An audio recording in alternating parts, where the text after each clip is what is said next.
Boa tarde a todos, sejam todos bem-vindos. Hoje é dia 10 de junho de 2017, nós vamos dar sequência a esses estudos que nós estamos fazendo aí, do livro do Apocalipse no capítulo 17, essa é a quarta parte. Rogério, seja bem-vindo. Rogério Buzzi já está conosco aqui na sala. A irmã Joana Batista também sempre presente aqui conosco. Boa tarde, irmã, Deus abençoe.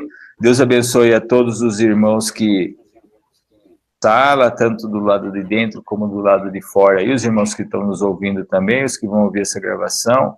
Sejam todos bem-vindos. Nós vamos, como sempre, antes de abrir a palavra, fazer uma oração, nos colocar diante do nosso amado e querido Pai. Em seguida, eu passo para o irmão Rogério da sequência do estudo. Nós vamos orar, então.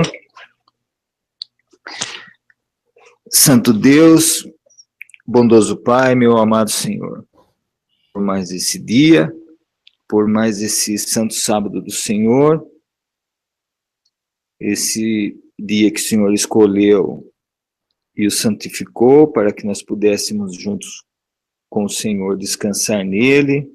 É um dia que serve de sinal entre nós, o Senhor, até o fim dos tempos, será a nossa marca. Obrigado por isso, meu Pai. Agradeço imensamente por o Senhor nos conceder essa graça imerecida de estarmos juntos em nome do Teu Filho amado, nosso Senhor e Salvador Jesus Cristo. Por nos permitir que nos encontrássemos para mais uma vez congregarmos juntos, ouvir das Tuas palavras. Protege e guarde a todos os amados irmãos que estão nos ouvindo nesse momento, que estão na sala em especial, que o Senhor alcance com socorro, meu Pai, e a Sua misericórdia com a minha irmã Rosa Prato, que passa por lutas, como todos nós, creio que estamos assim também, que o Senhor dá entendimento a ela e sabedoria para saber como lidar com essas questões, meu Pai, que afligem o seu coração. Proteja os nossos parentes, os familiares mais próximos também, os nossos amigos. Perdoamos desde já os nossos inimigos, para que o Senhor também possa nos perdoar. Esse, creio que é o coração de todos nós. Coloca na boca do Teu servo, meu Pai, as mensagens e as direções que o Senhor tem nos mostrado através do Teu servo Rogério, que joga luz sobre tudo que vamos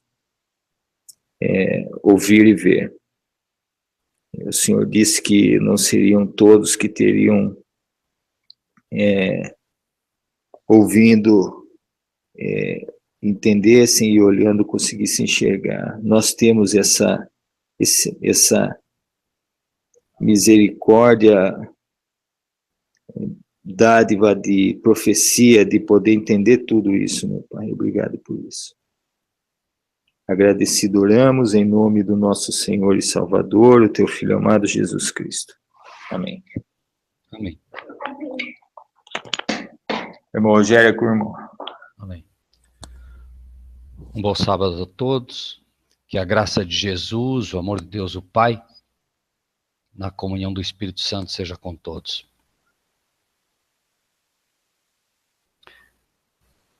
Que os irmãos possam, por um momento, voltar os vossos olhos a uma lição que está no Novo Testamento. Quando Nicodemos chega até Jesus, a palavra de Deus faz questão de dizer que Nicodemos foi à noite para ter uma conversa com Jesus. E por um momento, irmãos, parem para pensar nesta situação. Nicodemos era um homem do Sinédrio, era um dos líderes da igreja da época, e não era um líder qualquer, era uma pessoa muito preparada na Bíblia. Conhecia a Bíblia demais. Era, quem sabe, nos dias de hoje, imaginem aí os pastores mais famosos do Brasil, dos melhores mesmo. ou dos menos piores, como preferirem, mas alguém que conhecia muito a palavra de Deus, tinha um conhecimento realmente muito profundo. E essa pessoa chega para, perdoe-me a expressão, não falo isso para minimizar o nosso Salvador de maneira nenhuma, mas aos olhos dele, aos olhos de Nicodemos e aos olhos de todos esses pastores, Jesus era um desconhecido. E na melhor das hipóteses, segundo eles, um iletrado. Um analfabeto bíblico. E Nicodemos chega diante dele e tentando conquistar a Jesus nessa corrupção humana. Senhor, nós sabemos que tu és vindo de Deus, porque o que tu fazes, os milagres que você faz, só alguém vindo de Deus. E Jesus crava os olhos em Nicodemos. Nicodemos, Nicodemos, se você não nascer de novo, você não pode ver o reino de Deus. O impacto que esse pastor recebeu. O que eu, um pastor? A minha igreja tem 10 mil membros, a minha igreja tem 20 mil membros, a minha igreja tem 50 mil membros, a minha igreja está no Brasil, fora do Brasil, na Alemanha, nos Estados Unidos. Eu sou um pastor, quem você pensa que é? Para me dizer que eu preciso nascer de novo? Eu tenho ensinado as pessoas sobre Cristo. Nicodemos, Nicodemos, se você não nascer de novo, você não pode entrar no reino de Deus. Nicodemos, você é um pastor e você não consegue nem enxergar o reino de Deus e não conseguirá entrar no reino de Deus a menos que você mude de atitude.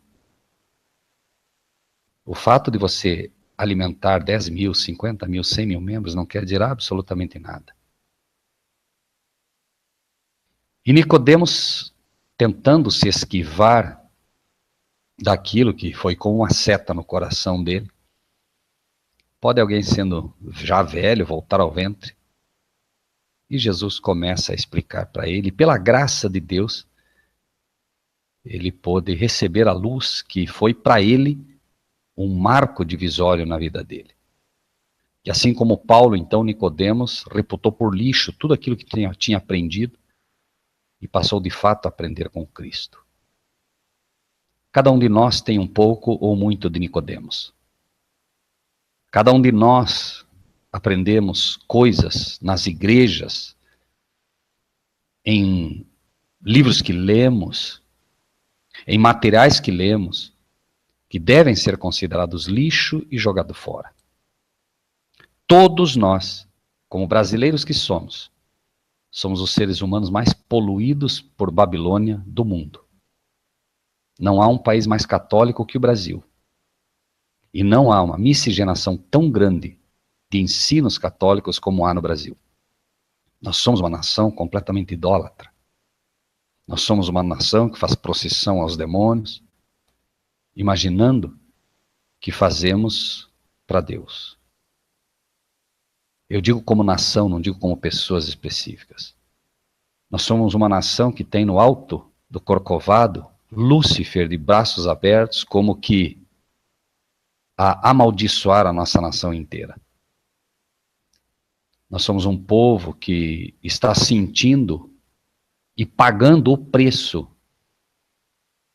de sermos a nação mais babilônica do mundo. Então não estranhem se nós vemos a política corrupta do jeito que está. Não estranhem se nós vemos aqueles que deveriam ser os magistrados e os juízes traírem o povo. Não estranhem se tudo que nós vemos depõe contra o juízo e o bom senso. Porque no final das contas, amados irmãos e irmãs, o que resta é que todas as coisas, ruins ou boas, elas partem das regiões celestiais. E digo ruins ou boas. E digo regiões celestiais e não digo do céu, porque do céu só vem coisa boa, mas das regiões celestiais, onde o inimigo ainda tem algum acesso, junto com os seus anjos caídos, vem aquilo que não presta. E antes que me entendam mal, lembrem-se que Apocalipse 12 fala desse inimigo que caiu, e fala também que a nossa luta não é contra a carne e o sangue, mas contra os principados e potestades nas regiões celestiais. Nossa luta maior é a acusação que ele faz constantemente contra cada um de nós.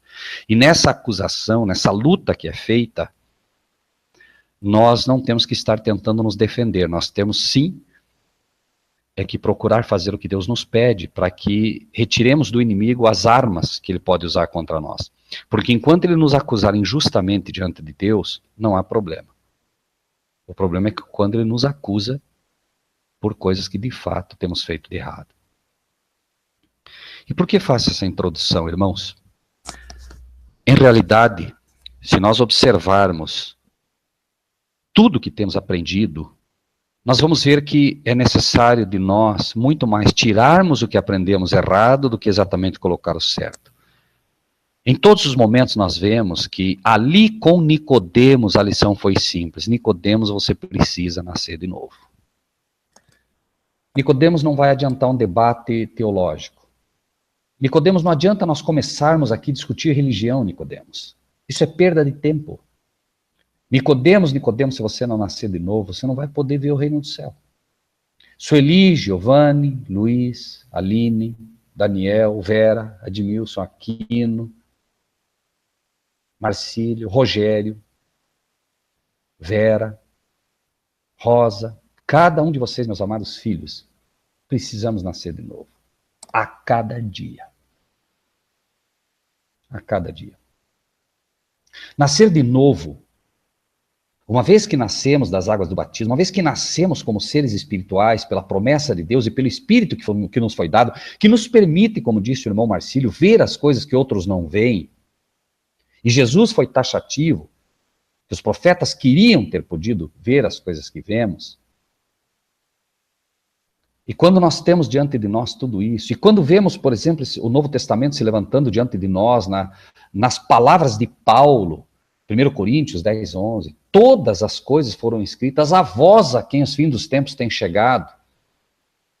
Foi escrito lá em Moisés, tudo que Jó escreveu, todos os registros do livro de Samuel, Crônicas, Rei, Primeiro Rei, Segundo Rei, Levítico, Deuteronômio, Êxodo, Gênesis, tudo foi escrito a vocês, a quem os fins dos tempos têm chegado.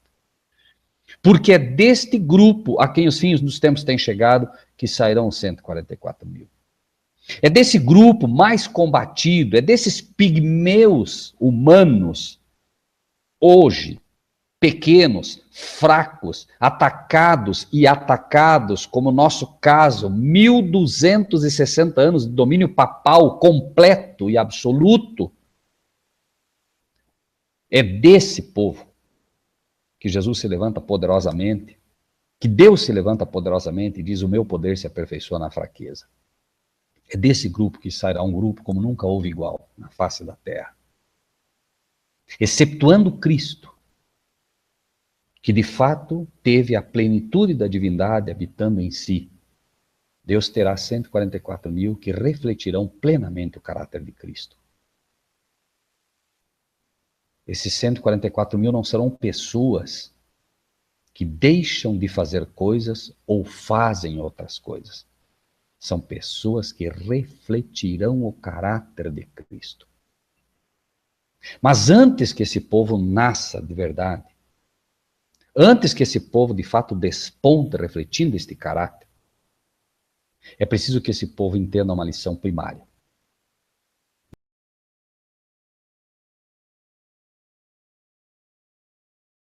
Que aprendeu em igrejas e com pastores.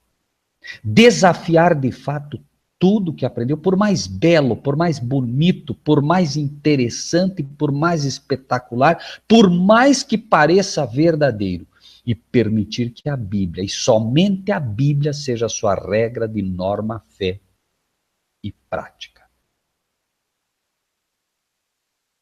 Muitos são chamados, poucos são escolhidos. Em primeiro lugar, isso afeta diretamente os 144 mil. Muitos serão chamados a esse grupo especial. Poucos, de fato, serão escolhidos no final. Mas essa escolha é você que diariamente determina. Deus não é um Deus que vai olhar para a cor dos seus olhos. Não é um Deus que vai olhar para a tua estatura. Não é um Deus que vai olhar para a aparência. Samuel, quando foi ungir rei a Davi, não lhe foi dito é Davi. E Samuel começava a olhar a aparência. E finalmente se coloca diante dele o menor, o mais novinho. Aquele que ninguém diria nunca, esse será rei. E Deus diz a Samuel, unge a Davi. Será ele. Porque Cristo, porque Deus conhecia o coração de Davi. E é isso que Deus espera do seu povo. Um coração disposto a aprender e um coração, como disse a revelação bíblica muito tempo depois. Davi tinha um coração segundo o coração de Deus. Então a pergunta natural que cria-se neste momento é: nós estamos dispostos a isso? E antes que você responda a si mesmo ou a Deus, permita que a palavra de Deus responda por você. Para que nem nisso a gente erre. A fé é a firme convicção das coisas que não se veem. A certeza daquilo que se espera. Então eu espero em Deus poder fazer parte dos 144 mil. Mas eu também espero em Deus jamais ser levado pelo que vejo, e sim pela fé. Então, se você hoje, espero falar com a clareza absoluta que Deus dá àqueles que procuram servi-lo. Você e eu aprendemos, e vou colocar de forma muito simples, que o limão, enquanto verde, é verde. Mas temos que estar dispostos a. Se um dia a Bíblia me disser, e eu entender pela Bíblia, mas com muita clareza, não estou dizendo que vamos achar isso, eu quero apenas colocar o desafio que nós temos diante de nós. Que o limão é azul, nós temos que ficar com o que está escrito. Ainda que o mundo todo diga que a cromatologia ensina que o limão é verde e amarelo quando maduro, alguns tipos de limão, nós ficaremos com azul porque a Bíblia disse que é azul. Isso é desafiar a própria visão, é desafiar tudo que se aprendeu. Se um dia a Bíblia te disser que 2 mais 2 é 5, então é 5 porque a Bíblia disse que é 5, e não importa quantos professores e quantas matemáticas e quantas tabelas te mostrem que 2 mais 2 é 4, a Bíblia diz. E isso é muito importante, principalmente no estudo que vamos fazer hoje. Se nós não tivermos diante de nós o poder vindo do alto céu e a humildade para reconhecer e abrir mão de tudo que aprendemos e reputarmos como lixo e dizer, Senhor, eu quero apenas hoje, pelo menos hoje, de uma forma toda especial, eu quero apenas aceitar o que está escrito e não o que eu acho. Ainda que isso desafie tudo que eu aprendi. Amados irmãos e irmãs desse estudo, e todos aqueles que nos ouvirão um dia, você está disposto a entrar nesta empreitada? Jesus disse que aquele que vai construir uma casa precisa primeiro fazer as contas para ver se ele não vai parar na metade. Vocês têm certeza que estão dispostos a entrar nesse caminho, rumo ao chamado para os 144 mil? Estão dispostos a ser chamados de inimigos públicos número 1 do mundo? Estão dispostos a ser chamados de fundamentalistas? Estão dispostos a daqui a pouco, quando finalmente o protestantismo for declarado morto e extinto, estão dispostos a ser chamados de protestantes? Quando a palavra protestantismo for sinônimo dos piores assassinos do planeta? Estamos dispostos, de fato, a sofrer por Cristo Jesus? No livro de Apocalipse que estamos estudando, no capítulo 17, esse desafio inicia. É visto algo, mas o que se vê não é o que se deve ensinar. Repito, não é o que se deve ensinar. O que eu vejo, tenho que permitir que a Bíblia agora me diga o que é, que significa o que estou vendo, para que eu não ensine de forma errada. E repito, a Bíblia, e apenas a Bíblia, tem a autoridade de me dizer e me ensinar o que eu devo, de fato, colocar diante dos outros. Cada um dos que me ouvem nesta tarde, e todos que me ouvirão um dia, entrando no terreno celestial, vai falar da palavra de Deus, risque de uma vez por todas do teu vocabulário a palavra eu acho. Nunca mais saia da boca de vocês eu acho nas coisas de Deus. Está escrito ou silêncio. Eu acho precede a queda. Irmãos, Apocalipse 17 que estamos, vamos entrar hoje a partir do versículo 7. Aqueles que não viram os estudos anteriores, por favor, vejam com calma depois. E hoje, vamos prestar atenção naquilo que Deus quer nos deixar. Se algo for falado aqui que não está escrito, rejeitem completamente. Por mais que pareça bonito, por mais que pareça eloquente, por mais que pareça sensacional, joguem fora se não estiver escrito. Apocalipse 17, versículo 7. Depois que João é levado em espírito a um deserto, e vê uma mulher sentada sobre uma besta de cor escarlata, que estava cheia de nomes de blasfêmia, tinha 7 cabeças e 10 chifres. Depois que ele vê isso, e começa a aparecer alguns pequenos ícones introduzindo a profecia. Meus amados irmãos e irmãs, prestem muita atenção a partir do versículo 7. E o anjo me disse. O anjo disse para o Rai Uiara, o anjo disse para a Vera, o anjo disse para o Daniel, o anjo disse para o Giovanni, o anjo disse para o Marcelo. Quem está dizendo não é o Rogério Buzzi. Não é um homem. É o anjo autorizado da parte de Deus. O anjo autorizado por Deus disse a João e está dizendo a cada um de nós: por que vocês se admiram? Por que vocês estão admirados ao ver esta nação, esta besta fazer o que está fazendo? Por que vocês estão admirados com esta mulher? Por que vocês estão admirados com tudo que estão vendo na nação? Por quê? Eu quem? Rogério? Não. Eu te direi. O anjo aqui assume o papel que lhe foi dado por direito, o papel que lhe foi dado no início de Apocalipse 1:1. E quero voltar para que isso fique muito claro. E por que quero dar tanta ênfase a isso? Vocês serão atacados por conta desta profecia.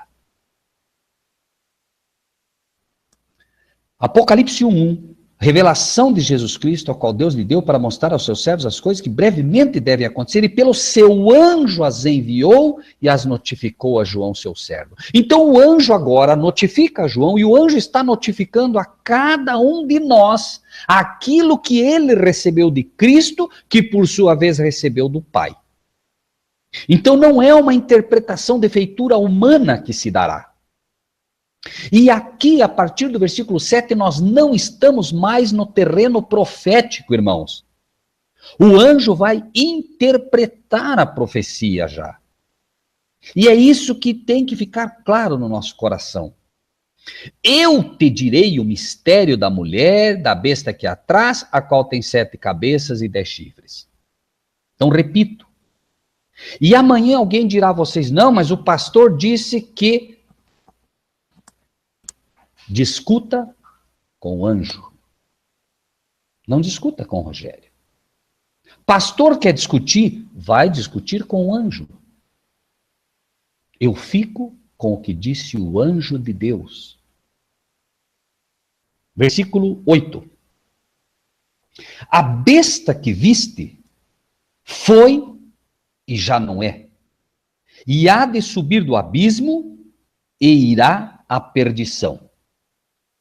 E os que habitam na terra, cujos nomes não estão escritos no livro da vida, desde a fundação do mundo, se admirarão, vendo a besta que era e já não é, mas que virá. A besta que você viu, e até aqui, você e eu não sabemos quem é a besta porque não nos foi dado. Ou seja, nós sabemos já, porque já estudamos a profecia, mas estando junto ali com o anjo está dizendo, a besta que você viu, aquele animal que você viu sobre o qual aquela mulher estava sentada, foi e já não é. Então vamos tentar ver, apenas por um momento, como entender isso à luz da própria Bíblia. No capítulo 13, veja que ele vê uma besta, a mulher está sentada sobre ela, a mulher é quem domina de fato essa besta, essa nação, e ela tem 7 cabeças e 10 chifres. No capítulo 13, é dito: eu pus-me sobre a areia do mar e vi subir do mar uma besta que tinha 7 cabeças e 10 chifres. Veja que é a mesma. Existem pessoas dizendo que não é a mesma, é a mesmíssima. Apenas existem tempos diferentes para que se entenda a profecia. É a mesma besta. Deus não faria uma confusão na nossa mente, trazendo 2 bestas iguais, para que a gente ficasse perdido tentando entender quem é quem. Capítulo 13, 1. Eu pus-me sobre a areia do mar, e vi subir do mar, vi subir no meio dos povos, nações, multidões e línguas, uma nação que tinha 7 cabeças e 10 chifres. Sobre os chifres 10 diademas, e sobre as cabeças um nome de blasfêmia. Então as cabeças desta nação têm um nome de blasfêmia. Blasfêmia, pecado do homem tentar passar-se por Deus. A besta que vira semelhante ao leopardo, seus pés como de urso, sua boca como a de leão, e o dragão, o diabo deu o poder a ela, o seu trono e um grande poder. E o versículo 3 começa a jogar luz. Eu vi uma de suas cabeças como ferida de morte, e a sua chaga mortal foi curada, e toda a terra se maravilhou após a besta. Bom, todos que já estudaram conosco sabem que estamos falando aqui do papado. Do ano 538 ao ano 1798, perfazendo 42 meses proféticos, conforme Apocalipse 13, 5 indicava que a besta dominaria. 538 ao ano 1798, dando 1260 dias proféticos, ou 42 meses proféticos. O papado dominou terrivelmente e matou milhares de cristãos. Mas uma das cabeças foi ferida de morte. Ao fim de 1798, sem pôr nem tirar, o Papa reinante é tomado por Berthier, é levado cativo e morre. Esta cabeça, então, a cabeça, o papado todo, o terreno todo é confiscado, e esta ferida é infligida ao papado, porém é dito que a chaga mortal seria curada. A partir do ano 1929, Mussolini devolve as terras ao papado e o Vaticano se reestrutura de novo, passando a ser agora um poder ainda maior, regido sobre a monarquia. Porém, passa um pouco mais de tempo e os cabeças papais vão trabalhando. Cada papa criando seus dogmas e novas blasfêmias. O versículo 5 do capítulo 13 mostra isso. Foi-lhe dada uma boca para proferir grandes coisas e blasfêmias. Agora já não é mais blasfêmia apenas, são blasfêmias. Começa-se agora a criar uma blasfêmia atrás da outra. Os papas agora têm poder para perdoar pecados. Maria agora é assunta virginal.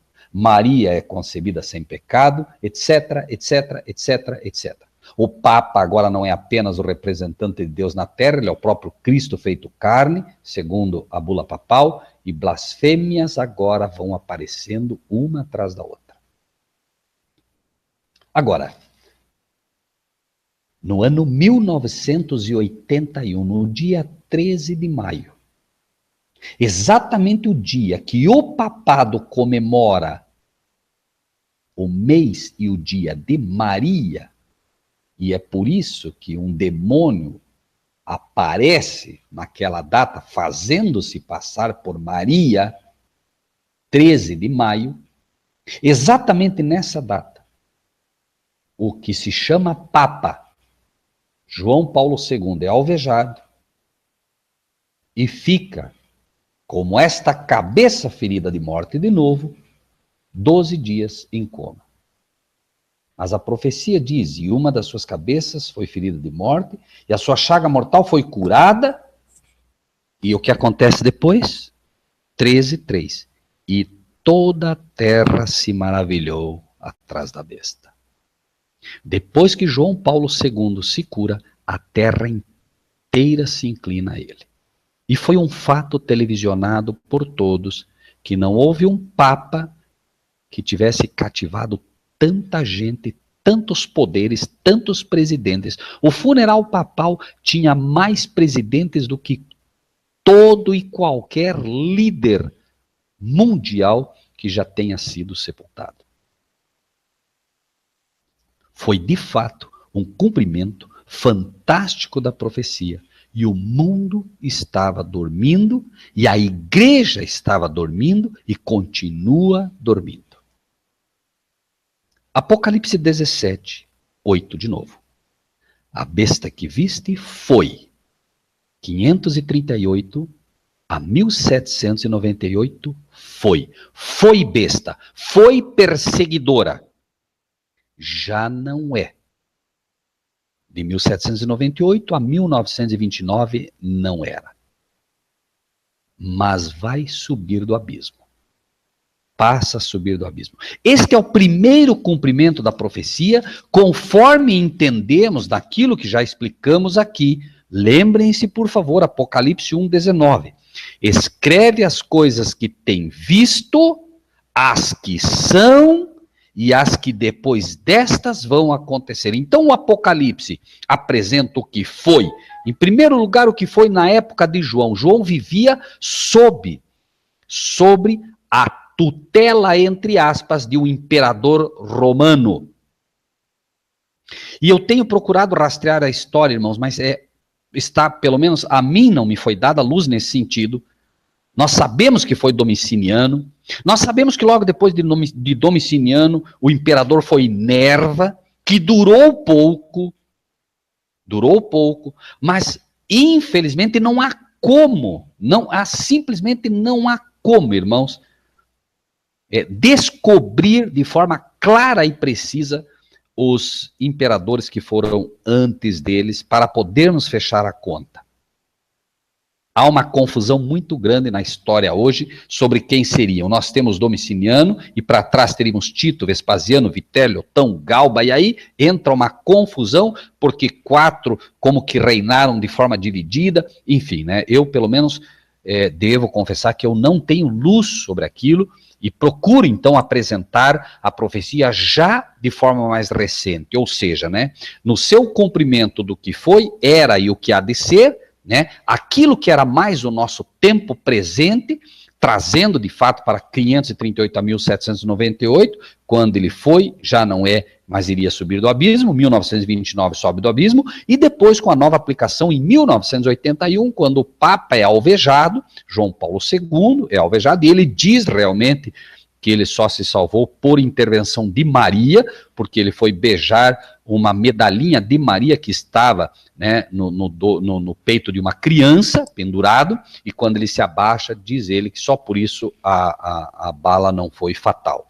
Agora, independente disso, eu entendo que ele foi, não era, mas que virá. Mas há, segundo entendo, um outro cumprimento, dos quais, obviamente, nós estaremos estudando aqui, e que vai desafiar aquilo que, de certo, aprendemos.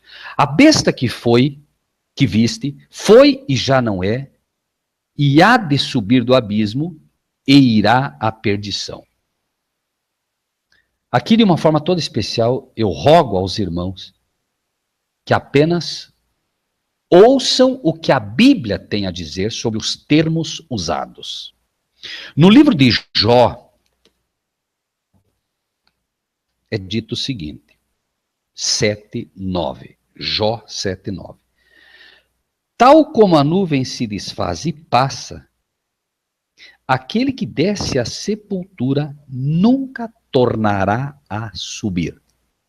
Então, o livro de Jó nos diz que, prestem muita atenção nisso, meus amados irmãos. A Bíblia tem que ser estudada nos detalhes, com cuidado, porque senão nós não vamos entender. Vejam o que a Bíblia diz. Aquele que desce à sepultura, aquele que dorme, aquele que morre no sentido humano, certo? Nunca tornará a que? Subir. Subir. Bom, mas aquele que dorme, aquele que morre, não vai ser ressuscitado se ele pertence a Cristo? Sim, vai. Então, como entenderíamos esse texto de Jó?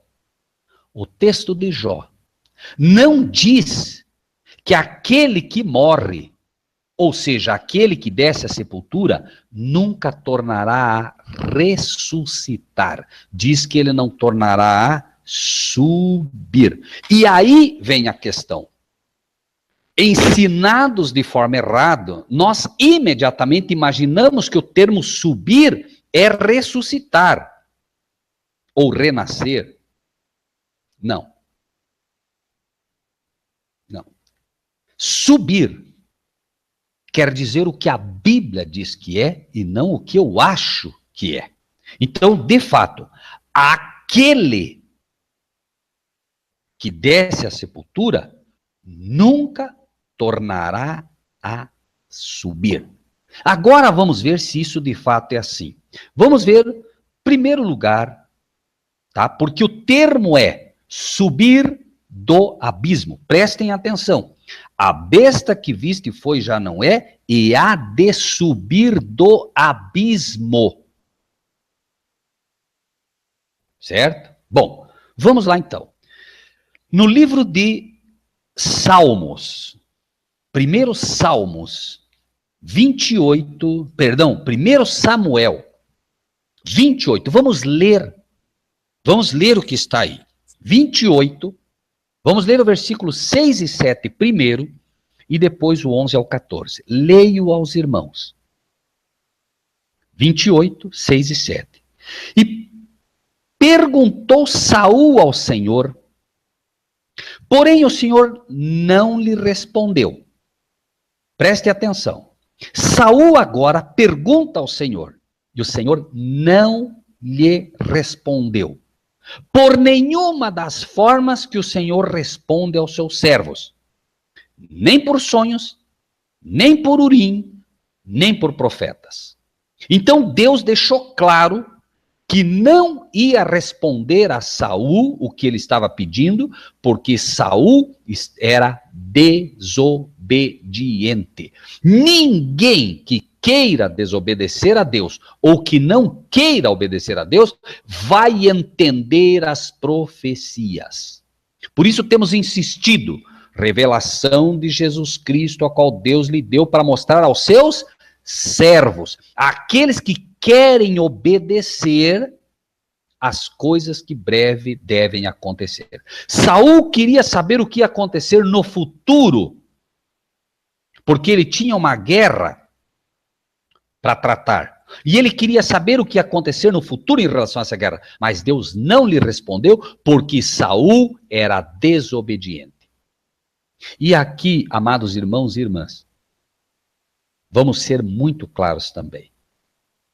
Aqueles que não procuram obedecer os mandamentos de Deus, não percam tempo pedindo para que o Senhor lhes revele o futuro. Não vão receber. No momento em que você dispõe o teu coração a obedecer a Deus, ainda que você erre, mas com o coração disposto a obedecer, você passa a ser tratado por Deus como um servo e passa a aprender. E então, o versículo 7. Então disse Saul aos seus criados: buscai-me uma mulher que tenha um espírito de feiticeira, para que vá a ela e a consulte. E os seus criados lhe disseram: eis que há em Endor uma mulher que tem o espírito de adivinhar. Feitiçaria. Vamos trazer para os dias de hoje. Buscai-me uma mulher necromante. Buscai-me uma mulher espírita. Buscai-me um espírita, para que eu vá e o consulte. Irmãos, os presidentes hoje, os reis da terra, espíritas, têm recebido cartas, entre aspas, psicografadas. E é exatamente o problema do Saul moderno. Eles têm buscado na necromancia.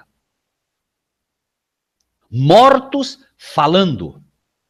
Mas o que disse a palavra de Deus? Aquele que desce à sepultura não vai subir. Se aquele que desce à sepultura não vai subir, outro subirá então, passando-se por ele. Aquele que desceu não sobe. Mas os demônios têm a capacidade de fazer de conta, imitando a voz, imitando o jeito e a figura daqueles. Vejamos se é assim ou não. Versículo 11 agora, de Samuel, 1 Samuel 28, 11. A mulher então lhe disse: a quem te farei? Vejam o termo ali, uma necromante, uma espírita nos dias de hoje. O que diz? A quem te farei ressuscitar? Não. A quem te farei subir? E disse-lhe: faze-me subir a Samuel. Quando Samuel era vivo, Samuel dizia: Saul, Deus te mandou fazer isso. E ele não fazia. Agora Samuel está morto, e a Bíblia diz claramente que aquele que desce à sepultura não vai subir. Mas Saul estava tão perdido no seu desejo de saber o que ia acontecer, que em não podendo ouvir a Deus, vai ouvir o demônio. E agora a mulher lhe pergunta claramente: a quem te farei subir? E disse ele: faze-me subir a Samuel. Vendo, pois, a mulher a Samuel, peraí, vamos lá. Diz que Samuel subiu? Diz que Samuel veio? Não. Diz, vendo a mulher a Samuel. Esta mulher, então, estava tão nas mãos do demônio, tão nas mãos de Satanás, que ela era incapaz de entender a realidade do que estava acontecendo, e ela via a Samuel. Aprendeu a desafiar o que vê. Porque a fé é a firme convicção das coisas que não se veem, a certeza das coisas que se esperam. Então, se Samuel vem à tua frente, você tem que se agarrar à fé bíblica, que diz que aquele que desce à sepultura não subirá. E não importa que apareça na tua frente Samuel, falando com a voz de Samuel, com o rosto de Samuel, com a roupa de Samuel, você tem que ficar com a Bíblia e dizer, isto é um demônio, porque Deus me diz que não é assim. Notem, vendo, pois, a mulher a Samuel, gritou em alta voz, e a mulher falou a Saul, dizendo, por que me tens enganado, pois tu mesmo és Saul? A primeira coisa que o demônio faz, se fazendo passar por Samuel, é dizer para ela, olha, esse que está aí é o rei Saul. Prestem atenção nisso, irmãos. E o rei lhe disse, não temas, porém, que é o que vês? Veja que não se pode dizer, mas o que está acontecendo? Quem está aí? Não, o que é que você vê? Então a mulher disse a Saul, vejo deuses que sobem da terra. Prestem atenção, meus amados irmãos. Deuses. Existem deuses? Embora hajam aqueles que dizem que há muitos deuses, para nós há um só Deus, o Pai, e um só Senhor, Jesus Cristo. Veem como é que o Espiritismo agora está intrinsecamente ligado à mensagem de Babilônia e à Trindade. Vejo deuses que sobem da terra. Há um único Deus. E se eu creio que existe um único Deus, qualquer coisa que apareça desta forma são demônios. Mas para quem não tem a luz do céu, são deuses. Seja Buda, seja Hare Krishna, seja o Deus que for da mentalidade criativa, humana ou diabólica, ele sempre verá como deuses qualquer outro ser, a menos que ele tenha muito claro no seu coração. Para nós, todavia, há um só Deus, o Pai. Então ela está dizendo, vejo, dentro do entendimento dela, vejo deuses que sobem da terra. Ela via deuses, mas qualquer cristão de verdade veria demônios ali, porque não veria com os olhos físicos, mas veria com os olhos da fé, e diria, pouco me importa o que meus olhos me mostram, eu creio no que está escrito, e são demônios. Mas prestem atenção nos termos, sobem, demônios sobem. Prestem atenção nisso, irmãos. São demônios que sobem da terra. Cristãos ressuscitam. Lázaro foi ressuscitado. Lázaro não subiu. Quem sobem são demônios. O termo subir é aplicado a duas questões que vamos ver agora. E me permitam apenas seguir até que isso fique um pouco mais claro. E ele disse, como é a sua figura? Não seja enganado pela figura. João viu uma mulher sentada numa besta, a besta tinha 7 cabeças e 10 chifres. Como é a sua figura? Não me importa a figura, eu quero entender o que ela representa. A figura não me diz nada. Ter 7, 10, 20 ou 30 cabeças nada me diz, a menos que Deus me mostre o que significa a figura que ele me mostrou. Como é a sua figura? E disse ela, vem subindo um homem ancião e está envolto numa capa. Vem subindo. Qualquer cristão diria, vem subindo um demônio, se fazendo passar por Samuel envolto numa capa. Ela diz isso. Agora vejam o que diz o texto. Então entendendo Saul que era Samuel. Não era Samuel, mas Saul agora, abandonado a escolha que fez de consultar uma necromante que Deus havia proibido terminantemente. Agora sobre Saul está a pior coisa que pode acontecer com um ser humano, que é quando Deus diz: deixai-o, está entregue aos ídolos. Quando você rejeita sistematicamente a verdade de Deus, como fez Saul, o que acontece, e que tem acontecido, infelizmente, com muitos pastores e pessoas que têm rejeitado a luz de Deus, então Deus lhes envia a operação do erro para que creiam na mentira. Saul está sob a operação completa do erro agora e entende agora que é Samuel, quando na verdade era um demônio. E o que acontece agora? Saul inclinou-se com o rosto em terra e se prostrou diante de um demônio, irmãos, entendendo que era Saul. E isso tem acontecido, pessoas têm se dobrado, se curvado, se prostrado com o rosto em terra para demônios, achando que está adorando a Deus. O engano continua. Para o demônio não importa, mas esta mesma questão, vejam, irmãos, por favor. Hoje as pessoas têm se inclinado com o rosto em terra e se prostrado ao Papa. E o engano é o mesmo. Estão sendo preparados para finalmente tomá-lo como de fato o que ele quer ser nesta terra. Papa quer dizer pai. Finalmente ele tomará o lugar do próprio Deus na terra. Por isso o termo Papa, que quer dizer pai, é aplicado a si próprio como pai do cristianismo, preparando o terreno para isso.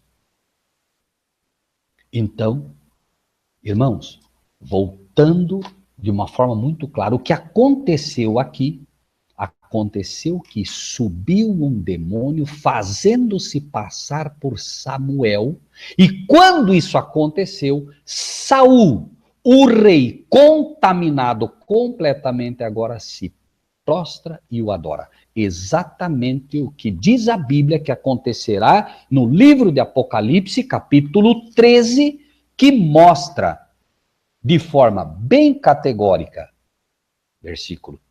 capítulo 13, 8, adoraram-na todos os que habitam sobre a terra, esses cujos nomes não estão escritos no livro da vida do Cordeiro que foi morto desde a fundação do mundo.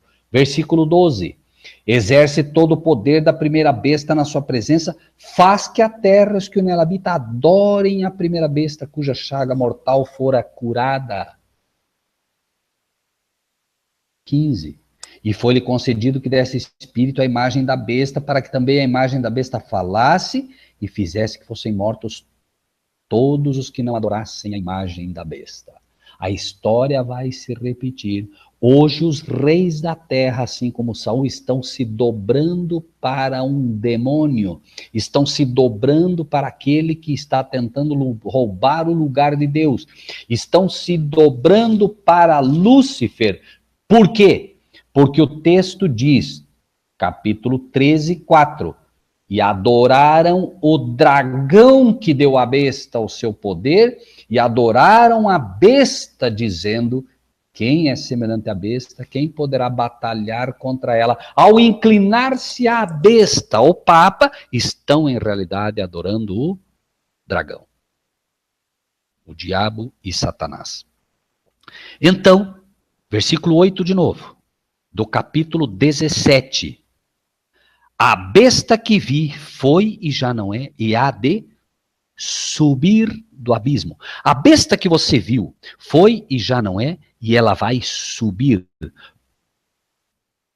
por um engano colossal, demoníaco. Um demônio se fará passar por ele e virá subindo de onde? Do abismo. Então nós temos o termo subir, que está intimamente relacionado pela Bíblia, com vir do abismo, mas pelo espiritismo, pela necromancia. É disso que está tratando. E vamos ver abismo, segundo a Bíblia, o que significa, porque diz subir do abismo. Vamos para o livro de Romanos, capítulo 10. Romanos, capítulo 10, versículo 7. Prestem muita atenção nisso. 10, 6 e 7, perdão. Mas a justiça que é pela fé diz assim: não digas em teu coração quem subirá ao céu, isto é, trazer do alto a Cristo, ou quem descerá ao abismo, isto é, tornar a trazer dentre os mortos a Cristo. Então prestem atenção nisso. Os termos agora estão ligados. Subir, necromancia, do abismo, trazer dentre os mortos. Então, a besta que viste foi, já não é, e será.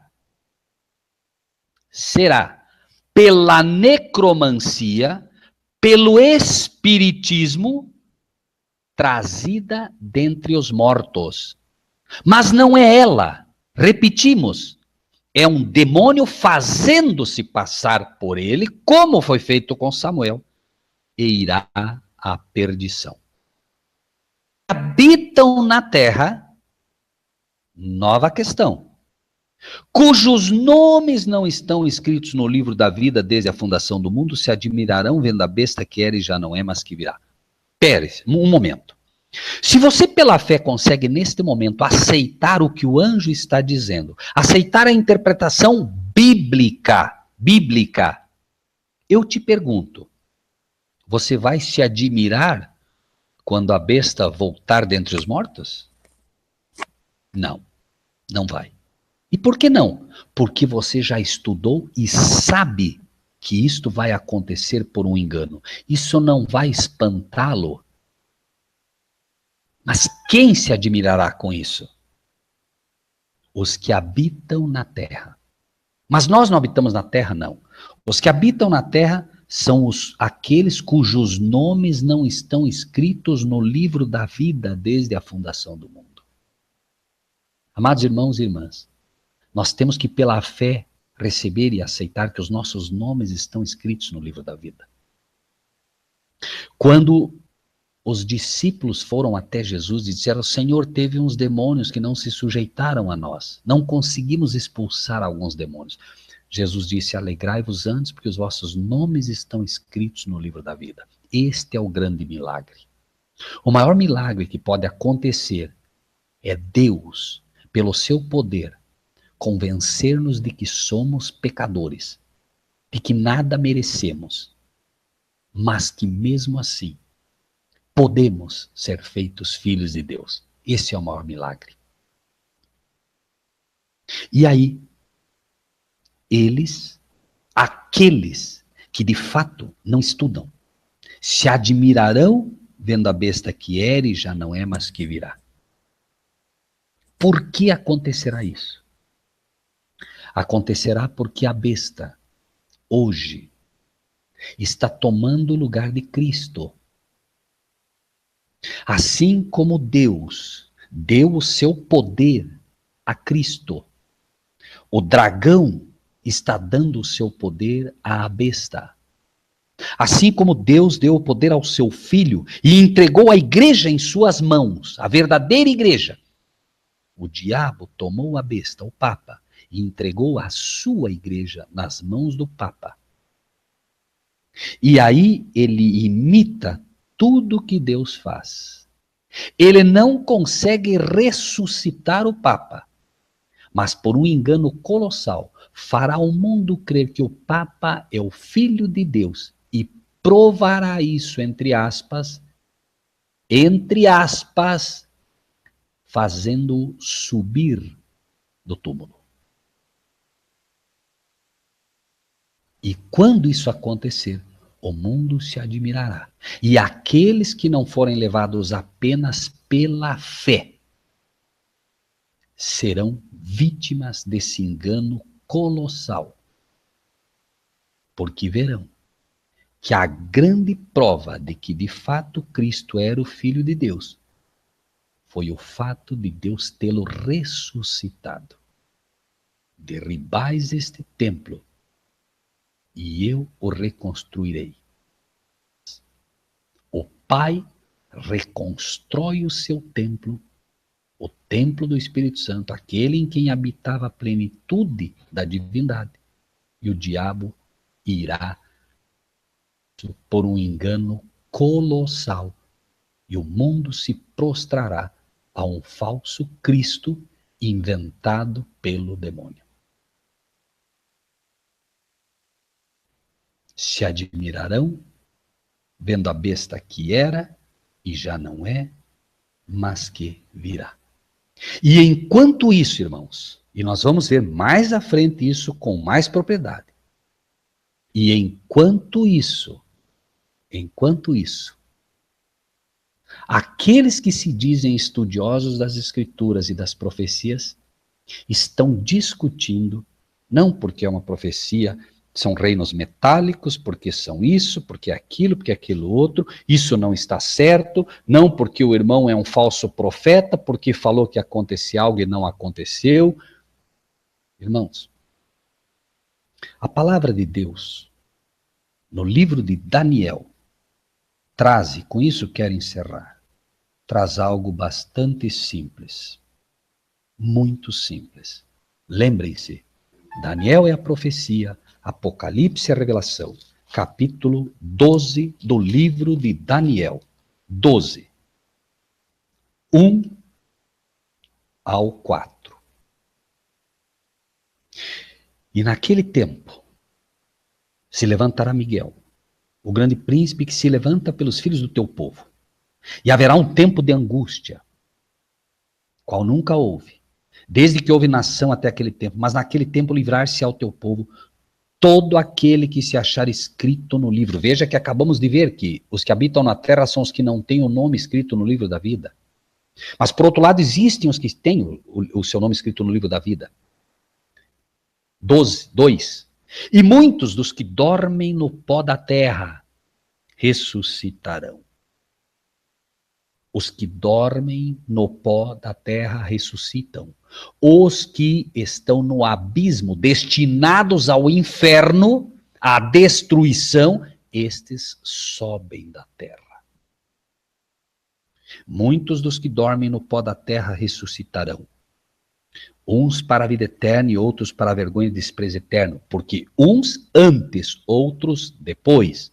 Uns para a vergonha, para ver Cristo vindo nas nuvens do céu, disse, vereis o Filho do Homem. Aqueles que participaram ativamente da morte de Cristo, aqueles que torturaram, aqueles que mataram, verão Cristo vindo nas nuvens do céu, como uma promessa, não para eles, mas para que eles vejam o que fizeram. E o versículo 3 e o 4 é o que marca o que queremos aqui. Os sábios, pois, resplandecerão como o resplendor do firmamento. Quem? Os sábios. E os que a muitos ensinam a justiça. Aqui não é os que ensinam a verdade. Aqui são os que ensinam a justiça. Os sábios não são os que ensinam a verdade. Os sábios são os que ensinam a justiça. Qual é a diferença? Todos os teus mandamentos são justiça. Os sábios são os que ensinam a lei de Deus aos outros. Os sábios, pois, resplandecerão como o resplendor do firmamento, e os que a muitos ensinam a justiça refulgirão como as estrelas sempre. E tu, Daniel, fecha essas palavras e sela este livro até o fim do tempo. Muitos correrão de uma parte para outra e a ciência se multiplicará. Quem vai entender a palavra de Deus? os que ensinam a justiça, os que ensinam outros a guardar os mandamentos da lei de Deus. Por isso temos insistido. Daniel é a profecia mostrando que os que ensinam a justiça resplandecerão como estrela. A sua luz fará brilhar, alcançando cada vez mais. E eles entenderão o livro de Daniel que foi selado, que está intimamente ligado ao livro de Apocalipse. E o livro de Apocalipse abre exatamente assim. Revelação de Jesus Cristo, a qual Deus deu para mostrar aos seus servos, aos sábios, aos que ensinam a justiça, aos que obedecem e obedecem os mandamentos da lei de Deus. Para estes está reservado a sabedoria das profecias. Irmão Marcílio, encerramos aqui, né, no versículo 8, e a partir do próximo estudo entramos no versículo 9 em diante. Perfeito, irmão Rogério. Fantástico, né? Essas revelações, e é uma dádiva, esse dom do espírito de profecia, e poder mostrar a nós esse profundo engano, né?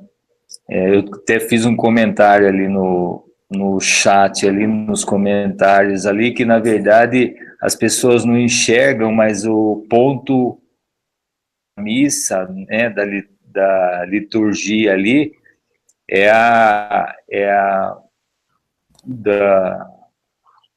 da comunhão, né, que aquilo ali é uma necromancia, né, um ato de e beber o sangue. Uma sessão espírita, né?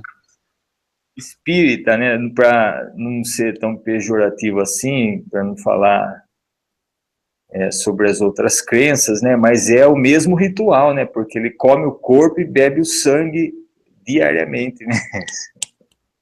Sim, por isso tem o nome de sacrifício da missa, né? Cristo é novamente sacrificado através de um culto hediondo que chama, né, a toda a sua ênfase ao homem, né?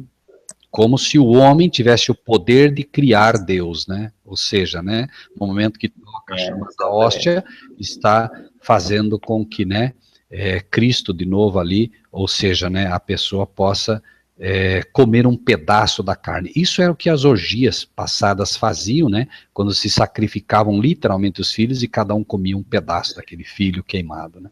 Exatamente. Bom, vamos... o Luiz Augusto está conosco na sala aqui. Seja bem-vindo, irmão. Irmão Rogério, o irmão faz uma oração para nós encerrarmos esse estudo. A gente dá sequência com a quinta parte, ou nesse sábado ou no próximo ou no outro, né, Rogério? Exatamente, né? Se tudo correr bem, próximo sábado continuamos, ou então continuamos no próximo, né? Eu quero apenas fazer um novo apelo a todos, irmãos. Eu sei que a palavra de Deus desafia, por isso ela diz, né? Os servos entenderão. Desafia o nosso sentido, né? Pergunta surgiria, mas o diabo tem poder para ressuscitar? Não, não tem poder para ressuscitar, mas tem poder para contrafazer a ressurreição, que é o que ele faz, né? Então, nós temos que ficar com o que está escrito e não com o que achamos. Repito apenas isso, né? Então, vamos orar, e eu quero lembrar a todos que, por favor, aqueles que realmente entendem que a luz no que foi passado aqui, por favor, compartilhem com outros, coloquem aí os seus comentários, né, para que a gente possa também auxiliar outros. E pensem numa coisa que muita gente diz, não, mas isso aí não tem ponto de salvação. Irmãos, Deus, em sua infinita sabedoria, registrou o livro inteiro de Apocalipse a nós. Se nós não vamos estudar esse livro, quem vai? Se nós não vamos alertar o mundo da besta, que daqui a pouco estará perseguindo a nós e os nossos irmãos. Se nós não vamos alertar o mundo de que aqueles que receberem a marca da besta receberão a ira de Deus sem mistura, quem o fará? Então a importância desse tipo de estudo, irmãos, é muito maior do que a que nós imaginamos. certo? Muito embora hajam outros estudos que a gente quer poder, assim, nos permitindo Deus passar aos irmãos. Mas, por favor, eu entendo que Deus tem o seu tempo para cada coisa, né? Esses temas são temas que despertam para o estudo e a gente precisa aprender a viver de toda palavra que vem da boca do Senhor. Tá bem? Vamos, então, fazer a nossa oração, agradecer a Deus e pedir, de fato, né, que Deus possa gravar no nosso coração a verdade dele, para que nós possamos, de fato, despertar deste mundo caótico que aí está. Amém. Vamos orar. Bondoso Deus e Pai, nós queremos agradecer ao Senhor imensamente, porque mesmo sendo, Senhor, os piores elementos que já viveram na face dessa terra, com todos os nossos pecados, com todas as nossas faltas, nada merecendo do Senhor, o Senhor enviou o teu Filho para morrer por cada um de nós. Pai Celestial, ajuda-nos a olhar para fora de nós o tempo todo. Nosso erro no passado, através dos nossos irmãos hebreus no passado, Senhor, foi que não entenderam que quando foi levantada aquela serpente naquele madeiro, representando Cristo, que assumiria todos os pecados da humanidade, aquele povo não entendia, Senhor, que ao invés de ficar olhando para os seus pecados, para as suas dificuldades, para as suas falhas, deveriam olhar para fora de si. Olhar para aquele que um dia morreria por cada um deles na cruz. Pai, não permita que em nenhum momento, mesmo esses estudos que a nós nos parecem fantásticos, não nos permita, Senhor, que mesmo esses estudos fantásticos das profecias façam-nos esquecer de que alguém morreu de braços abertos numa cruz, num eterno convite a cada um de nós. Vinde todos que estão cansados e oprimidos, e eu lhes darei descanso. Pai, não permita que a sabedoria, o conhecimento, deixe-nos com o coração tão orgulhoso por conhecer algo de Ti, que nos esqueçamos de quem de fato, a quem de fato foram dadas todas as promessas. Que Cristo Jesus, o nosso Salvador, seja louvado. Amém. Se tivermos que morrer, Senhor, dá-nos força para morrer, exaltando o nome daquele que merece. Amém. Amém. Senhor, se tivermos que viver, que nossa vida seja um perfume daquela rosa de Saron, que é Cristo Jesus. Que nós possamos, Senhor, refletir o teu caráter, para que as pessoas possam ver que andamos com o Senhor, não para a honra e glória própria, mas para que Cristo seja exaltado, Pai. Que a vida de cada um dos que ouviram esta tua mensagem nesta tarde, que a vida de todos que aqueles que ouvirão um dia, possa ser de fato um perfume, Senhor, que leve as pessoas a inclinar-se sobre aquela cruz, pecados, e aceitando a maravilhosa justificação pela fé, que somente pode nos ser dada através do Cordeiro morto desde a fundação do mundo. Que cada um que está aqui possa, pelos olhos da fé, olhar para esta cruz, olhar para Cristo Jesus lá, e entender que se fosse a única pessoa do mundo, Cristo teria morrido por ela. Dá-nos, Pai, forças e um amor tão grande pelo Senhor, que de nossa boca, tudo que saia, seja apenas para honrar e louvar o teu grandioso nome e a teu Filho a quem enviaste. É em nome dele, Pai, somente em nome dele que oramos e agradecemos. Amém. Amém. Assim esteja. O Rogério Giovanni perguntou se o irmão conhece o irmão Aquel, que faz estudos também pelos hangouts aí. Eu não sei se o irmão conhece. Não eu conheço. Conheço porque assisti estudos do Aquel. Eu não conheço, mas eu sei que tem, não sei se muito ou pouco, Deus o sabe, eu sei que tem muita gente maravilhosa aí estudando e levando, né, o conhecimento que tem obtido aos outros. Mas eu não conheço o Aquel, não. Já ouvi falar, mas não conheço. Pessoalmente eu não conheço, já assisti os estudos dele, são bons sim. Ele é um grande mensageiro aí do Senhor, arrebatando bastante pessoas aí para esse movimento. Bom, meus amados irmãos, obrigado pela presença de todos, obrigado pela presença da Joana e Luiz Augusto aqui na sala conosco, o Rogério, irmão Rogério, mais uma vez, muito obrigado pela paciência, pelo amor e carinho que o Senhor tem conosco. As mais ricas bênçãos caem sobre todos nós, do nosso eterno Pai. Obrigado, irmão. Obrigado a todos pela paciência, ósculo santo a todos, e por favor, meus amados irmãos e irmãs, não se esqueçam, tá? Não custa nada, de graça recebeste, de graça dai. Coloquem o seu comentário, compartilhem com os outros, vamos de fato usar os talentos que Deus nos deu. Repartam aquilo que receberam. Lembrem-se, por favor, dos pães que Jesus alimentou 5.000. O que sobrou foi dado para que eles pudessem levar o pão aos outros que não tinham recebido. Façam a sua parte, meus irmãos, tá bem? Deus abençoe a todos vocês. Muito obrigado novamente. Ósculo santo a todos. Amém. Obrigado e até o próximo sábado. Até o próximo estudo. Para a gente fazer a quinta parte de Apocalipse 17. E até o próximo estudo, então. Fiquem todos com Deus.